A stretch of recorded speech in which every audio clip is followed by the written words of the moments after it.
Muchas gracias, Manuel, por venir a Moscú y bienvenido. Gracias a ti, Francisco, por vuestro interés. Lo primero, quería focalizarme en el poder, porque el poder no está en la Casa Blanca, el poder no está en los mercados financieros. Usted dice que el poder está en el cerebro de nosotros mismos. Eso es. ¿Ese es el mejor secreto guardado de la élite política y económica, que no somos conscientes de que el poder está en nuestro cerebro? Bueno, es que si nos lo cuentan, pierden el poder. El poder real no es el poder de la policía o el poder del ejército, porque ese se utiliza en último término, cuando las cosas se ponen muy mal para los intereses poderosos.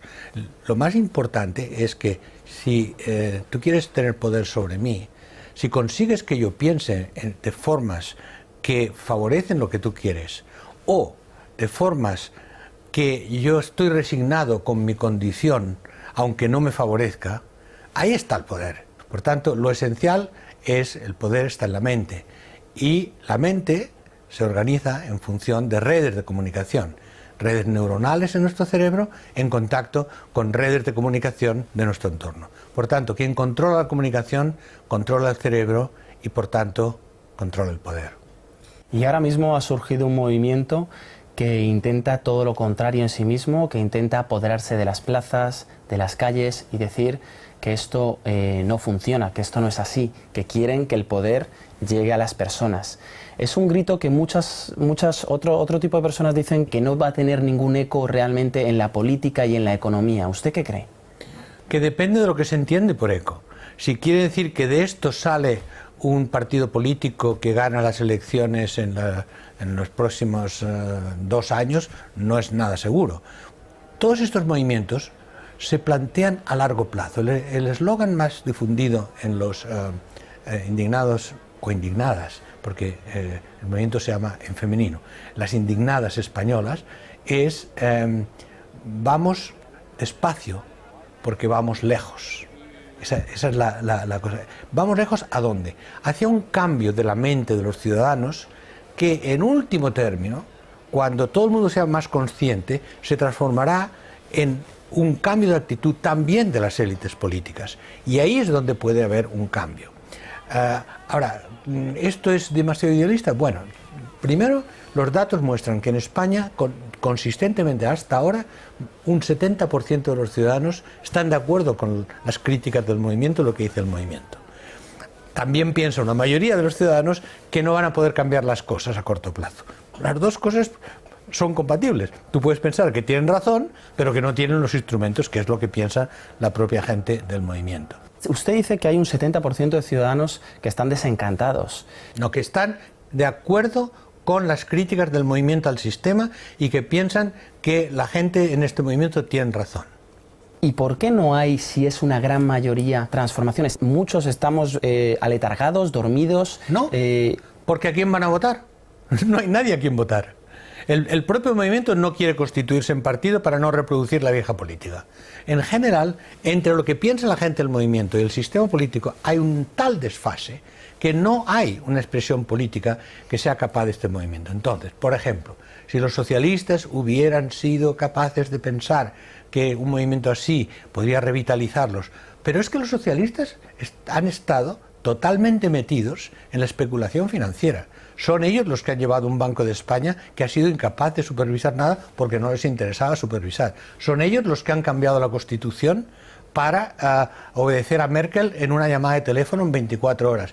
Y una larga lista de cosas que la gente del movimiento les reprocha a los socialistas y que los socialistas nunca han hecho por cambiar. Entonces, las élites políticas en todos los países lo que han decidido es, estos se van a cansar, no hay problema. Seguimos con nuestros negocios, lo único que cuenta son los votos cada 4 años, con una ley electoral que los grandes partidos hicieron para que solo pudieran ganar los grandes partidos.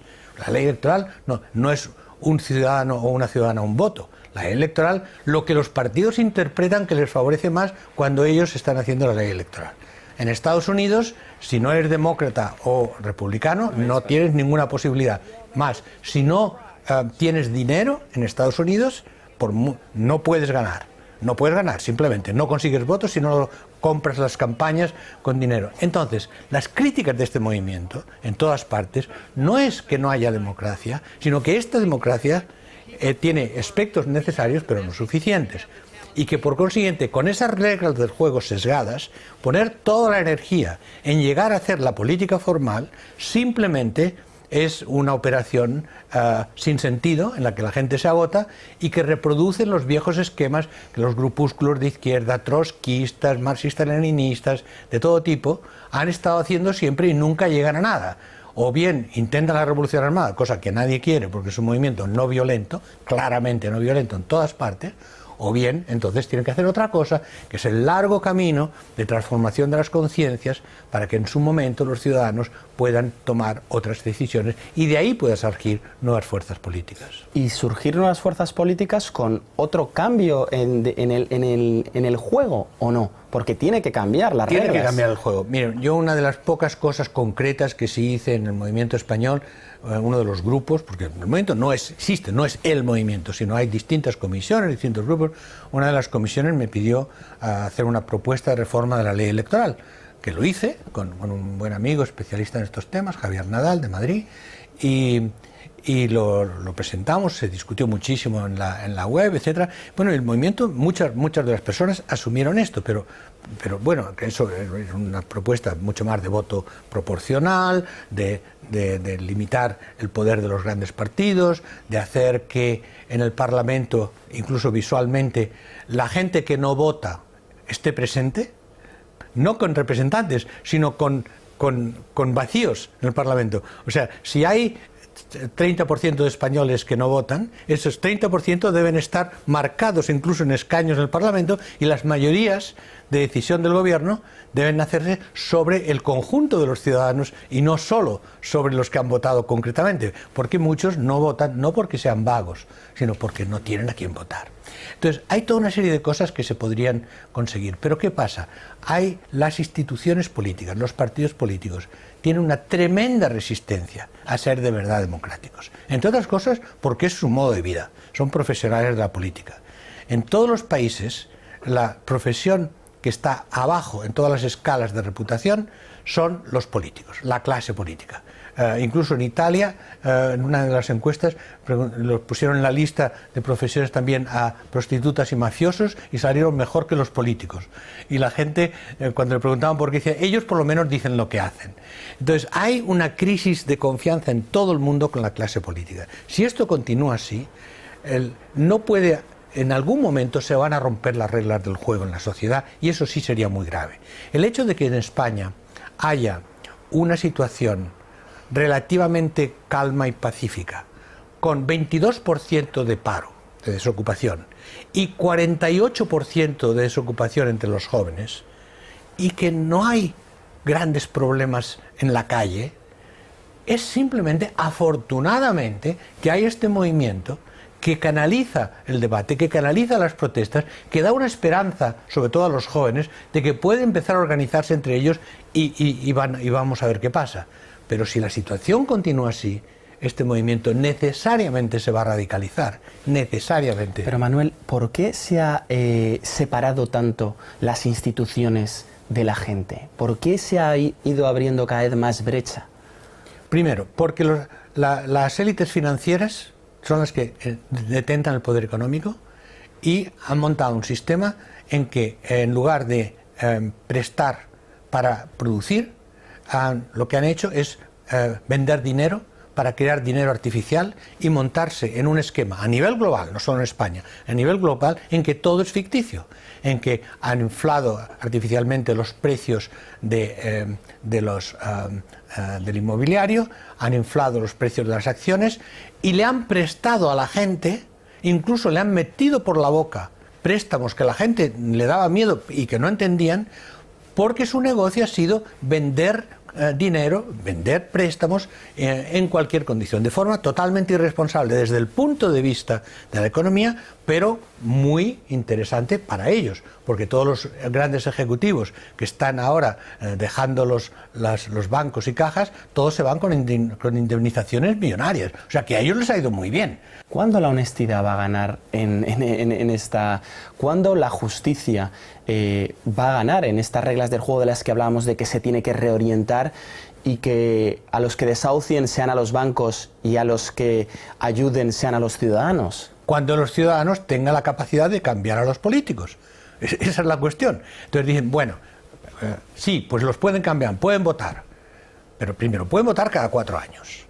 Primero. Y segundo, si las reglas del juego están sesgadas, entonces es muy complicado cambiarlo a través del voto. Entonces, los políticos, bueno, yo diría la mayor parte de políticos son gente más o menos honesta, la gente que piensa que todos los políticos son corruptos, no es así, la mayor parte son...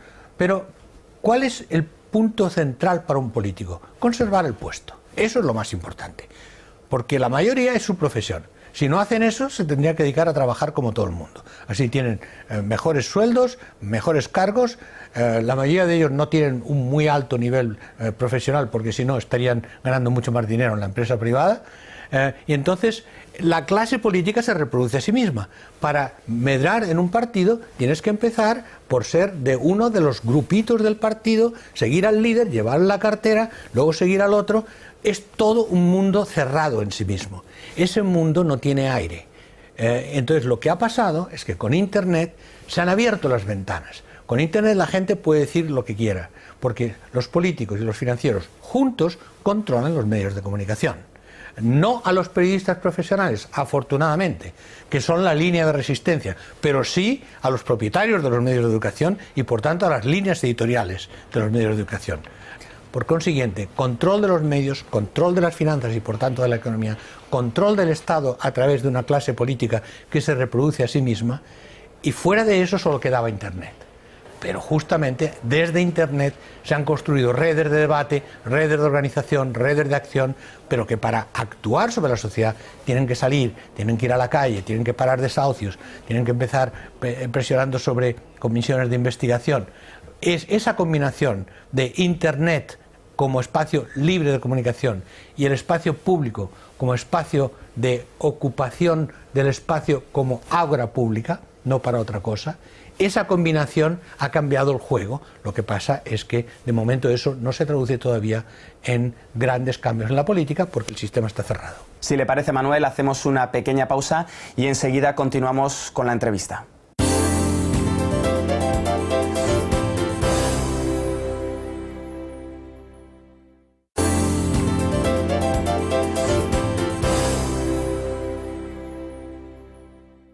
Retomamos la conversación con Manuel Castells, uno de los sociólogos más reconocidos en el mundo. ¿Cuánto alejado el ciudadano está de la realidad que refleja los medios de comunicación? Depende de qué aspectos, pero tomando un caso fundamental. Todo el mundo pensaba que esta crisis económica se iba a arreglar, los medios de comunicación han repetido 1000 veces las afirmaciones del presidente Rodríguez Zapatero, del presidente del Banco de España, que es su amigo, que era su amigo, Fernández Ordóñez, luego del presidente Rajoy, de que los bancos españoles eran los más sanos del mundo, que estaban saneados, que habían hecho test de esfuerzo, que no había ningún problema, y que todo esto, el resto del mundo sí, pero los bancos españoles... Perfecto. Lo han repetido durante 2 años, una y otra vez. Y todos los medios de comunicación lo han repetido con ellos. Ni un solo medio de comunicación lo ha puesto en cuestión. Es que son tontos, no tienen capacidad de análisis como tienen los analistas financieros, o es que cada vez que alguien serio del medio de comunicación intentaba decir algo tenía un problema a nivel editorial. Entonces, ¿y ahora resulta qué? Ahora resulta que los bancos españoles ya deben 250.000 millones de euros, ya debían al Banco Central Europeo, y ahora necesitan un rescate de 100.000 millones más. Lo cual es más o menos, para darnos una idea, más de 1/3 del Producto Interior Bruto español.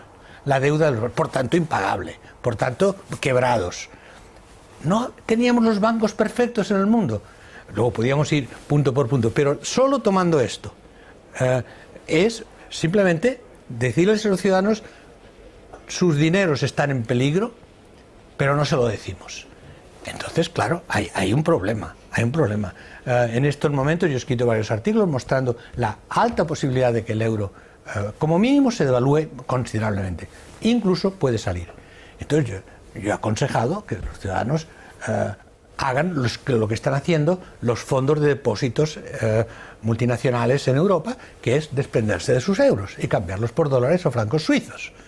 Bueno, yo entiendo que el gobierno no puede dar una consigna de ese tipo, pero sí debe poner a disposición de los ciudadanos la información de lo que está pasando, y los medios de comunicación también. Pero ¿y los medios de comunicación que están ahí y que cuentan eso? Siguen teniendo muchos lectores en Internet también. Es decir, Internet se ha abierto la ventana, pero ¿no cree que en cierta medida los medios más importantes siguen teniendo muchos lectores en Internet?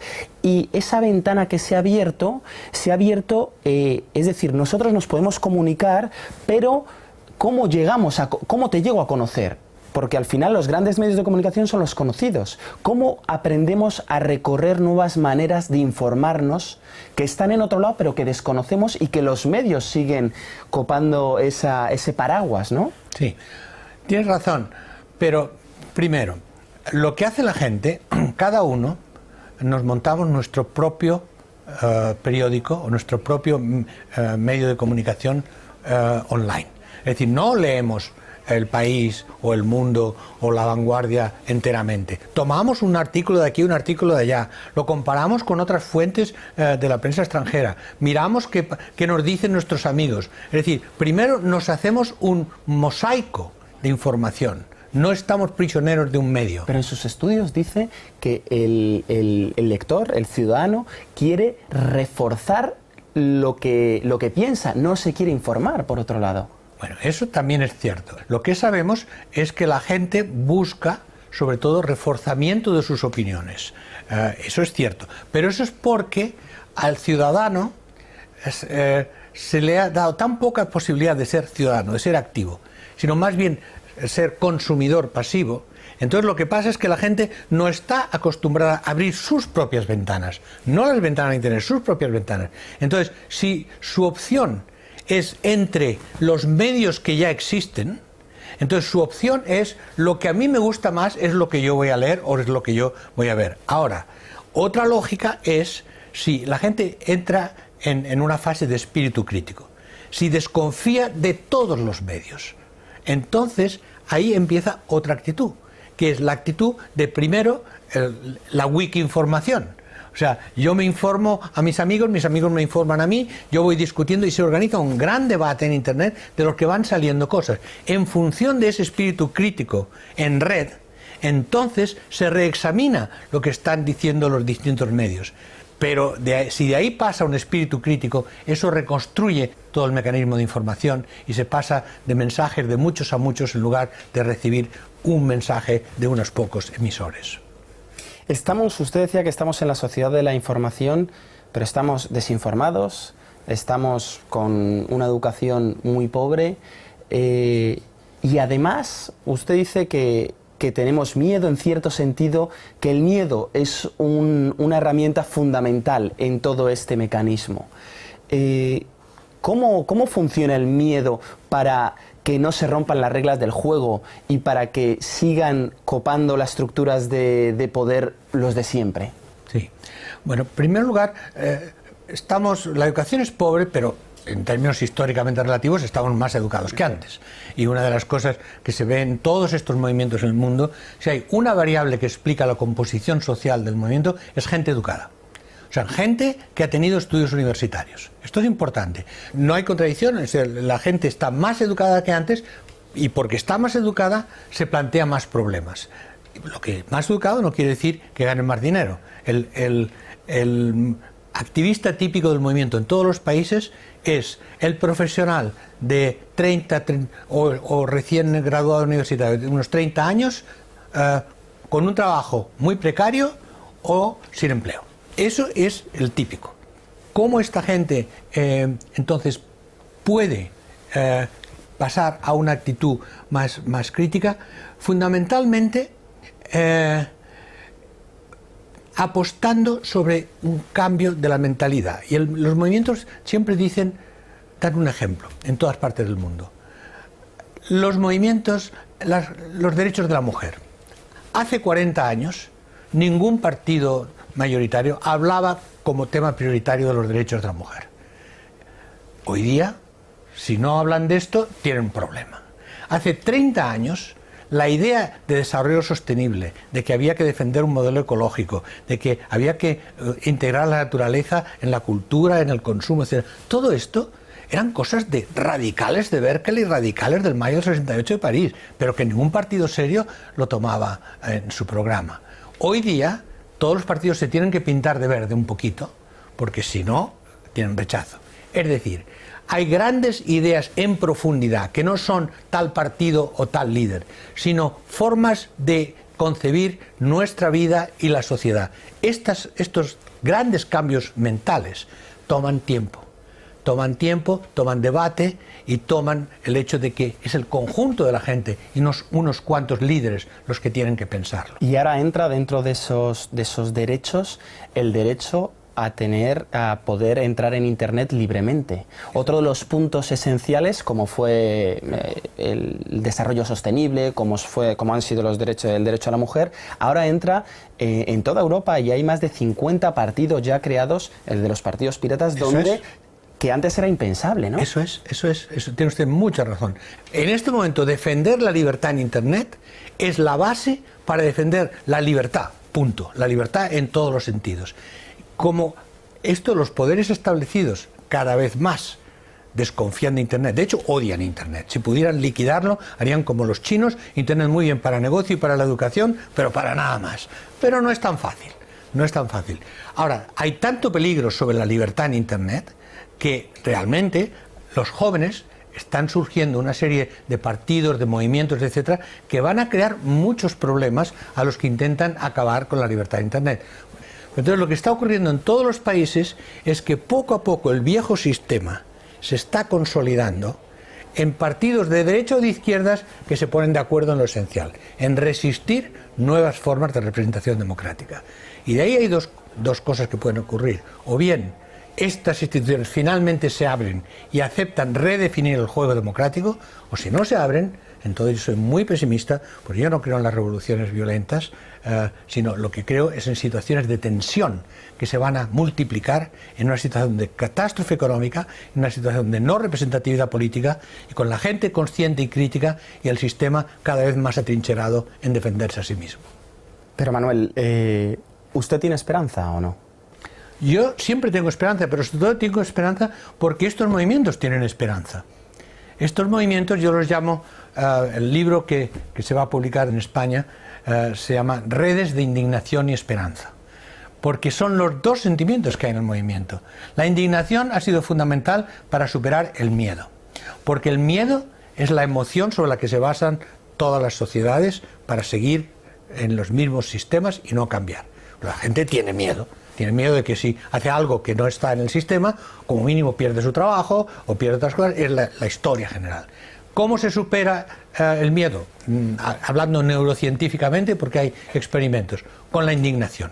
Cuando te sientes tan indignado que no te importa lo que te pase. Ya te da igual. Ya te da igual. Eso es lo que ha pasado.